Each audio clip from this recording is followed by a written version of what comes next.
Cataluña celebra hoy la Diada, una festividad que hace solo unos años era una muestra del músculo social que tenía el independentismo. Hoy las encuestas indican que esa fuerza ha decaído, sobre todo entre los votantes más jóvenes. Soy Silvia Cruz La Peña. Hoy en El País, el independentismo envejece. ¿Por qué convence menos a los jóvenes?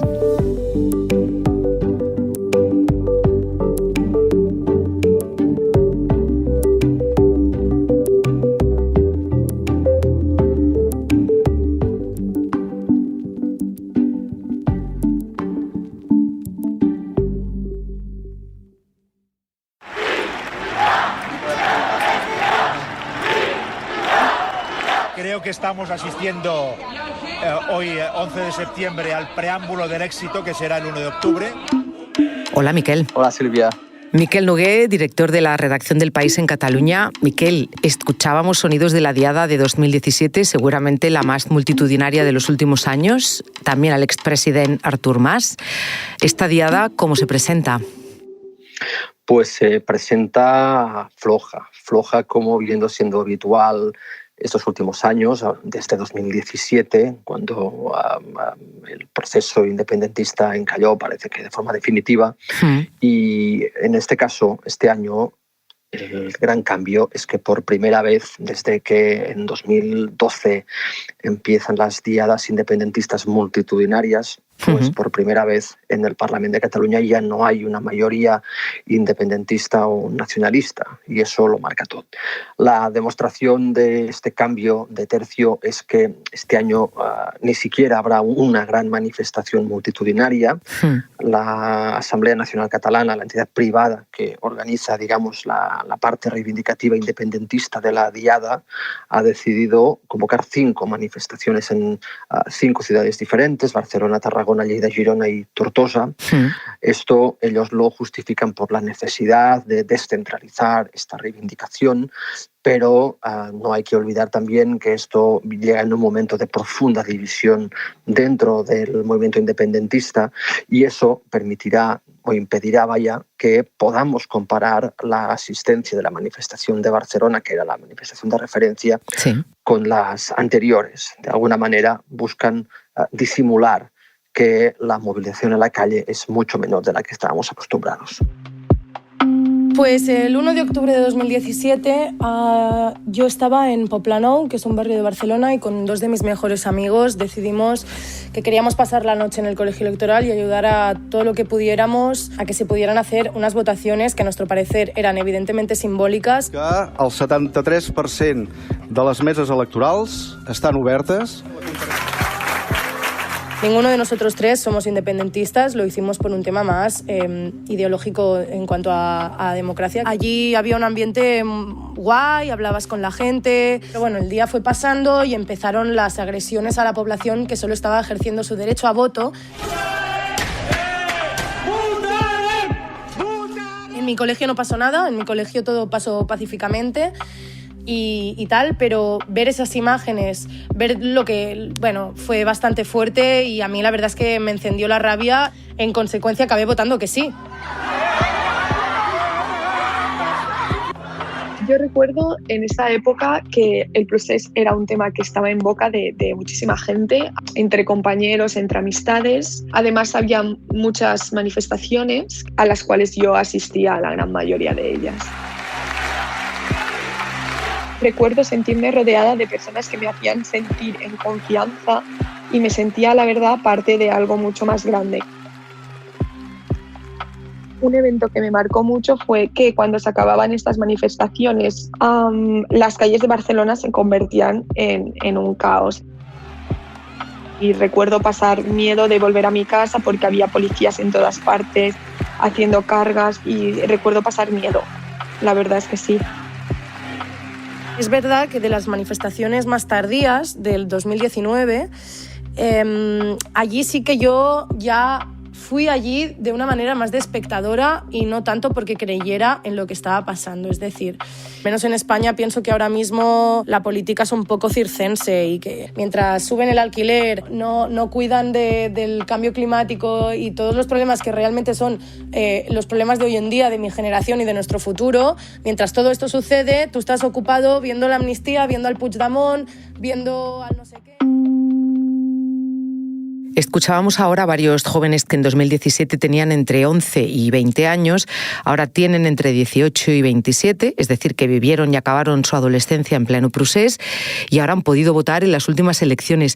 Miquel, te quiero preguntar por ellos en concreto, porque por lo que estamos leyendo estos meses, el independentismo ha perdido mucha fuerza precisamente en ese grupo de edad, ¿no? Pues sí, es un grupo de edad que también ha cambiado como ningún otro esta última década y también aquí vale la pena recordar los orígenes del procés. Los orígenes del procés hay que buscarlos en la gran crisis económica de 2008-2009. A partir de ahí, el gobierno nacionalista de Artur Mas decide que hay que dar aire a las reivindicaciones más independentistas, porque de alguna forma era una manera de protegerse de los movimientos que había en toda Europa y que estaban acabando con todos los gobiernos que estaban en el poder. Buscaban un factor que generase ilusión en amplias capas de la población y de las clases medias que se estaban viendo empobrecidas a marchas forzadas. Una vez pasado todo eso, pues todo cambia y los jóvenes en este momento, sobre todo los que estábamos escuchando y que han crecido y que han tomado conciencia política durante todos los años del procés, de alguna forma han convivido siempre con el procés desde que tienen nociones políticas, sí. Pues por la simple ley del péndulo, de alguna manera ahora buscan otra cosa. No me atrevería a decir que estén en contra de la independencia, simplemente ya no tienen la independencia como un motor de sus principales reivindicaciones políticas.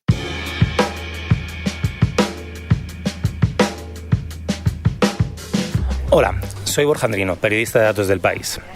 Efectivamente, para las últimas elecciones, las del 12 de mayo, con mi compañero Quico Llaneras analizamos los datos del Centre d'Estudis d'Opinió Catalán, el CEO, que es un organismo dependiente de la propia Generalitat de Cataluña, para intentar ver cuál era el estado del independentismo antes de estas nuevas elecciones. Preguntados por si preferían que Cataluña fuese un estado independiente, el 41% respondía sí, mientras que la mayoría, el 51%, respondía negativamente. Es algo parecido a lo que luego vimos en las urnas el 12 de mayo.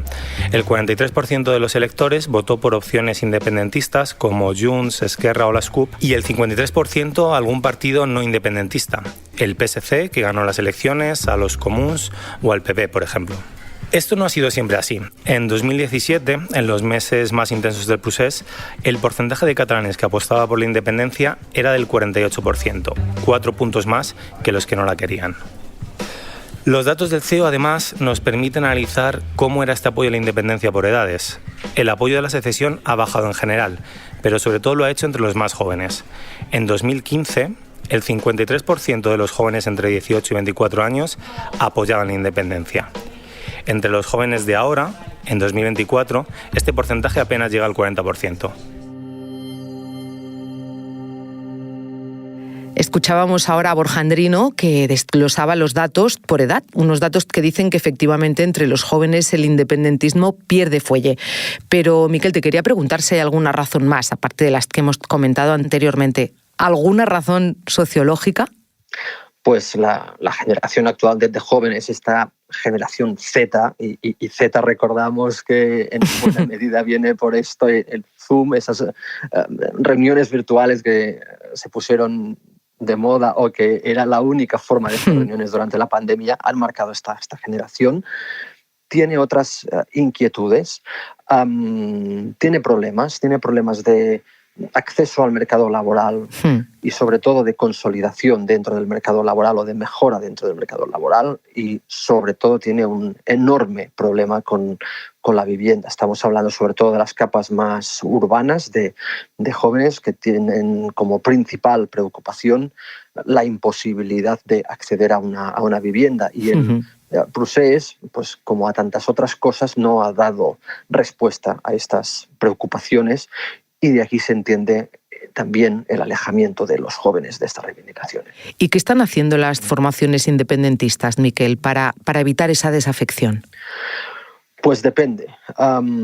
Algunas están haciendo poco o muy poco, o incluso están haciendo movimientos que ayudan a que los jóvenes se alejen todavía más. Yeah. Seguramente quien más ha visto que esto no funciona para sus intereses es la CUP y Esquerra Republicana. Durante este otoño veremos que todos los partidos independentistas celebran sus congresos para prácticamente refundarse. En el caso de la CUP, por ejemplo, que ha sido la formación independentista por antonomasia de la gente más joven, sí, ha decidido o está planteándose cambiar las bases de su propia forma de funcionar. Han visto que desde el lenguaje que utilizaban hasta el tipo de reivindicaciones que tenían no son comprendidas por una buena parte de la gente joven del año 2024, que no pueden estar cambiando de liderazgos cada 4 años como han venido practicando desde que la CUP irrumpió las instituciones. Después está Esquerra Republicana, que también está repensándose internamente, y en una tercera posición está Junts, el principal partido independentista que, sin embargo, es quien estadísticamente menos conecta con las generaciones jóvenes. Y eso pese a que estas generaciones jóvenes en Cataluña, como en el resto de España y en el resto de Europa, están viviendo un proceso de derechización en sus valores, lo cual debería permitir a Junts atraerse a estos jóvenes, cosa que parece que no está pasando. Hay otro dato llamativo del CEO que muestra que la única franja de edad en la que el independentismo no baja desde 2017 es la de los mayores, los que tienen más de 65 años. De hecho, en esta franja de edad, el porcentaje de aquellos que apoyan la independencia ha subido hasta el 42%. Esto probablemente se pueda deber a múltiples causas, pero es razonable pensar que no es que el independentismo haya calado más entre la gente mayor ahora, sino por un efecto reemplazo. Es decir, los mayores de 65 años ahora eran en 2017 más jóvenes y también más independentistas que los mayores de entonces.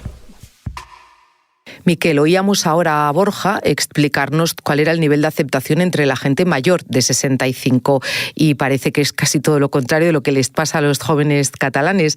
¿Es algo que se puede palpar en las manifestaciones como la que se celebra hoy en Cataluña? ¿Es una cosa más de los boomers que de los Z, como tú decías antes? Absolutamente. Las últimas manifestaciones, y por ejemplo estuve el pasado 8 de agosto en esa fugaz reaparición y posterior huida de Carles Puigdemont, me atrevería a decir que la media de edad de los participantes, que tampoco eran muchos, fácilmente superaba los 60 años de edad.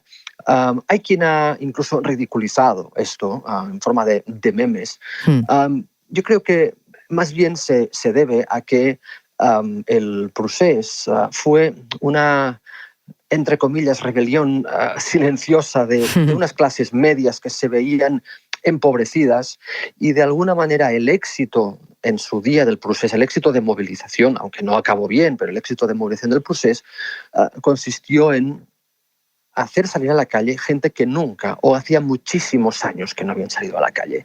Y eso explica que fuera la gente mayor y que siga siendo la gente mayor, digamos, el principal motor de esas reivindicaciones. Se entiende. Miquel, hemos hablado de los partidos políticos. Te quería preguntar también por la ANC, la Asamblea Nacional Catalana, Òmnium, entidades que antes lideraban manifestaciones como la de hoy.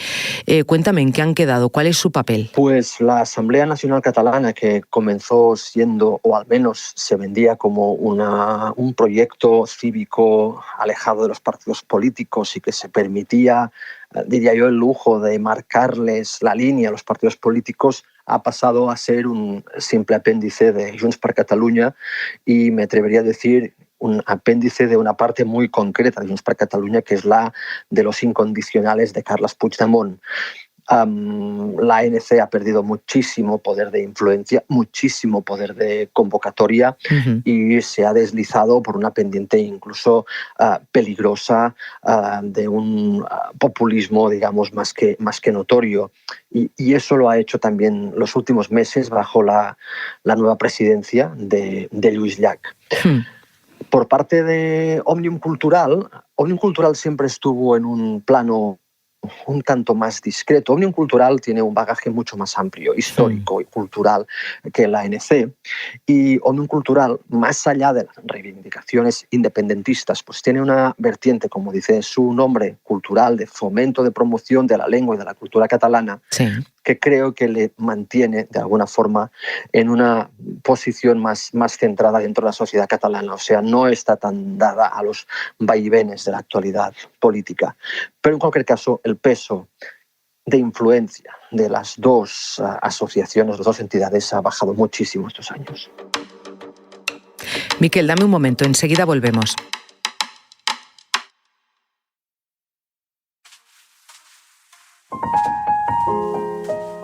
El CEO da también muchos otros datos con los que desglosar el perfil actual de una persona independentista. Una es una variante clásica. Hay más independentistas en los pueblos y menos en las ciudades. En parte puede deberse al origen familiar de los encuestados. Los catalanes con padres y madres de Cataluña son mucho más independentistas que los catalanes con padres procedentes de otra comunidad o de otro país. Y claro, también hay diferencias por renta. El apoyo a la independencia aumenta en las clases más altas. De hecho, el grupo en el que se impone con más claridad es el de aquellas personas que tienen ingresos por encima de los 4.000 euros al mes. Miquel, afinaba aquí Borja ahora ese perfil del votante independentista fijándose en la renta, en la clase social, en el origen, pero dime, ¿qué papel ha jugado en la desafección de la que estamos hablando hoy la división del independentismo? Pues ha jugado muchísimo, sobre todo porque lo que de alguna manera era el motor de muchas de estas reivindicaciones era el mensaje de que había un pueblo unido detrás de una sola idea, un pueblo unido que defendía la independencia y que debía traer toda clase de prosperidad a Cataluña. Una vez no hay la independencia, fracasa el proyecto de 2017 y los partidos políticos principales, Junts y Esquerra Republicana, empiezan esa pelea absolutamente fratricida que hemos visto, todo el argumentario se cae y, por lo tanto, muchas de las personas que salían a la calle pues atraídas por este mensaje de unidad, que no dejaba de ser un proyecto ilusionante para ellas, pues de alguna forma eso lleva a la absoluta desafección. Claro. Solo se pelean, solo piensan en ellos, solo están buscando salidas para sus líderes con los indultos, con la posterior amnistía, y eso ha desmovilizado muchísimo. Y además no podemos obviar que ha salido una cuarta opción política más allá de Junts, de Esquerra Republicana y de la CUP. Estamos hablando de Alianza Catalana, esta formación independentista, xenófoba y sobre todo islamófoba, que lo que está haciendo es pasar el rastrillo entre todos esos descontentos del independentismo que consideran que han sido traicionados por sus líderes, y ahora intenta fomentar la idea que solo la lideresa de esa formación, que es Sílvia Orriols y que es alcaldesa de Ripoll, puede retomar, digamos, el liderazgo del independentismo, y lo hace obviando que las poquísimas decisiones que ha tenido que tomar Orriols como alcaldesa de Ripoll no van precisamente en la línea de desobedecer o de romper las normas para acercarse a la independencia. Miquel, y vamos un momento al recién formado gobierno de Salvador Illa. ¿Se refleja de alguna manera esta falta de fuelle del independentismo en este nuevo Parlamento? Sí, absolutamente. Más allá de que el independentismo ya no es mayoritario en el Parlamento de Cataluña, Illa ha querido lanzar el mensaje, más o menos de forma subliminal, de que este es un gobierno abierto a todos, incluso a los independentistas que no optan o que no han optado por la vía unilateral en el gobierno. Hay consejeros que en el pasado han formado parte de gobiernos nacionalistas e incluso independentistas, pero que se bajaron del carro en su momento y que consideran que una cosa es ser independentista y la otra cosa es practicar o poner en práctica la independencia por vías ilegales. Creo que ella está intentando ampliar el foco político de su gobierno hacia toda esa gente que no quieren renunciar a un cierto independentismo, pero que entienden que ahora lo que toca es otra cosa. De alguna forma toca, según ellos, poner orden en Cataluña. Ya. Miquel, para ir acabando, te voy a pedir un ejercicio casi de política ficción. ¿Qué crees tú que podría darle un nuevo ímpetu al independentismo? ¿Esta financiación singular de la que hablamos estos días? Pues, por supuesto, en Cataluña sigue habiendo más de un 40% de personas que defienden la independencia, o cerca de un 40%, y por lo tanto esto no es menor.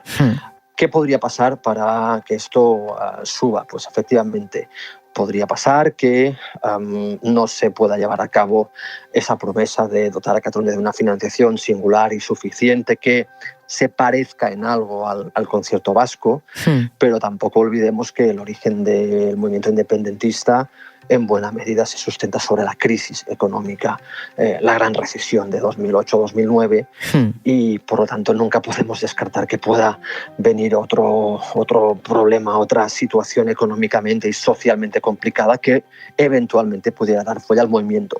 Eso sí, creo que sería, en cualquier caso, la siguiente generación. Las actuales generaciones en el poder creo que están bastante vacunadas en contra de este problema. Y para acabar, ahora sí, Miquel, te quería preguntar por el papel de Puigdemont. ¿Sigue teniendo alguna fuerza para poder reflotar, subir ese 40% de apoyo al independentismo, o habría que esperar a un nuevo líder? Puigdemont considera que sí que puede tener fuerza y de hecho ha intentado practicar el arte político de la desestabilización, que no es menor, es una forma también de hacer política. En algunos momentos, bastantes lo ha conseguido. En cualquier caso, dentro de su partido, cada vez son más los que creen que Puigdemont tiene que ir dejando paso. Seguramente no desapareciendo del mapa, no. Tampoco hay un líder preparado para sustituirle, pero sí que se tiene que notar, consideran que Puigdemont va cediendo paso. ¿A quién? Esta es la gran incógnita. Gracias, Miquel. Bona diada. Bona diada.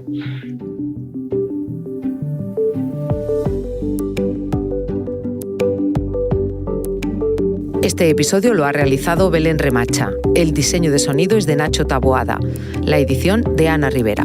Yo soy Silvia Cruz La Peña y he dirigido este episodio de Hoy en el País.